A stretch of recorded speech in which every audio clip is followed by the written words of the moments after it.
खुलुमबाय गोजोन फुंबिलिनि गासैबो बड'लेण्ड बुब्लिनि अनसायगिरिफोरखौ बरायग्रोबाय। दिनै 9 सेप्तेम्बर समबारनि फानजामुथिखौ फरायथिनो लादों आं उदांस्रि मुसाहारिया।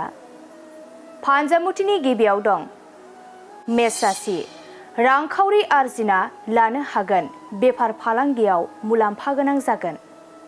बृष राशि नाजानायनि गोथार फिथाइखौ मोननो हागौ, नखराव बयनिबो रंजानाया फैगोन। मिथुन राशि सोरजोंबा मोजां मोनलायनायनि बान्दोआव गोग्लैगोन, गोसोआ उरां फारां जागोन। कर्कट राशि माखौबा सानना गोसोआव गिखांबाय थागोन, असान्थिजोंनो साना बारलांगोन। सिंह राशि मोजां हाबा मावनानै बान्था मोननो हागौ, बयजोंबो मान होजागोन। कन्या राशि लामा हान्थिनायाव सांग्रां जानाया मोजां, जिउनि थांखि लानायाव बोरैबा गोग्लैबायनो हागौ। तुला राशि नोंथाङा मोजां बिबान मोननो हागौ, गोजौ फारसे दावगालांनो हागोन। वृश्चिक राशि माबा मोनसे हाबा मावनो लानायाव गावनि मानसियानो हेंथा होगोन, दुखु दाहाजोंनो साना बारलांगोन। धनु राशि थांखि लानानै खामानि मावनायाव मुलाम्फा गोनां जागोन, गोसोखौ गोजोननाय मोनगोन। मकर राशि गोबाव समनि थांखियाव उथ्रिसार जानो हागोन, गोसोआ जोबोरैनो रंजाखांगोन।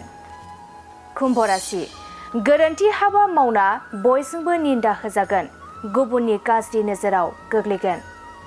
मीन राशि फिसानि दायावनो बिमानि सुखुआ गैया जागोन, नखराव गोजोन गैयै थासारि जागोन। दिनै सानसेनि राशि फरायथिनायाबो एसेनोसै। आसा खालामो नोंथांनि दिनैनि साना मोजाङै मोजां थांगोन, बेखौ बड'लेण्ड बुब्लि नखरनिफ्राय मिजिंथिबाय। गोजोन्थों। मोनसे फोसावथाय नोंथांमोननि ओनसोलाव सोरबाफोर ड्राग्स एबा फेग्रा मुवाजों नाख्रेबजानानै थानाय सुबुं दं नामा?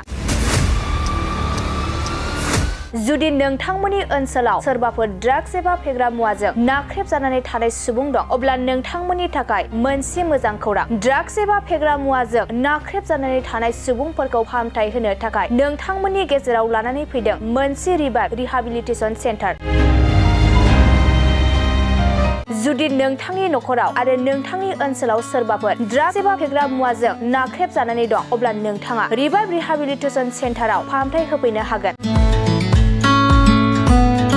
मंगलदै सेनं बामुनपारा दरंआव थानाय रिभाइभ रिहाबिलिटेसन सेन्टाराव नोंथाङा ड्राग्स एबा फेग्रा मुवाजों गोदोसोनानै थानाय सुबुंफोरखौ फाहामथाय होफैनो हागोन।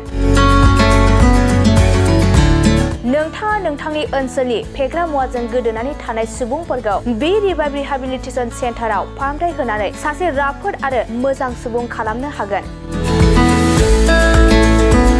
गोबां बाथ्रा मिथिबावनो थाखाय नोंथाङा 9859262926 60030927006 नैबे होनाय जानबुं नम्बराव खौरां लानो हागोन।